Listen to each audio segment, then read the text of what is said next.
guys, welcome back to my new video. Video माने तो बियो माने information होनाय जाबाय. Sorry dे, मोनाबाय केमेराया हामा जाबाय आंना. ओंखायनो मोनाबाबो बानायबाय. मोखांखौथ' important नंखायाना just माने माथोखौ खोनाबानो जाबाय नङा होमबा? बे दा जे नोंथांमोना खोनाबाय पुर्निमानि गोदान मासाप बियो. ओमफ्राय नोंथांमोना जुदि फुलखौ खोनासंनोब्ला आंनि descriptionआव बे भिडिअनि descriptionआव आं लिंकखौ होना होगोन. नोंथांमोना चेकआउट खालामबानो जाबाय. ओमफ्राय मोजां मोनखागोन, बहुत मोजां जादों. ओमफ्राय जायफ्रा मोजां मोनदों आंनि चेनेलनिफ्राय थांगोन बिनि चेनेलावहाय कमेन्टआव आदा रिमाल ना लिरना फैदो.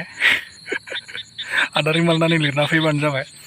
ओमफ्राय आंनि गोदान फैगासिनो आबरियानि चेनेलाव शुटिं जोब्बाय, दा एडिटिं सोलिगासिनो. साननैसोनि उनावनो पुर्निमादों आंदोंनि मोनसे गोदान सं आबरियानि चेनेलाव रिलिज जागोन.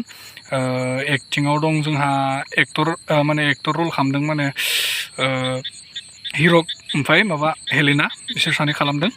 ओमफ्राय साननैसोनि उनावनो नोंथांमोना नुनो मोनसिगोन आरोना. थ' स्टे टिउन गाइस, आंनि गोदान मेथाइनि थाखाय नोंथांमोना नेनानै थाबानो जाबाय.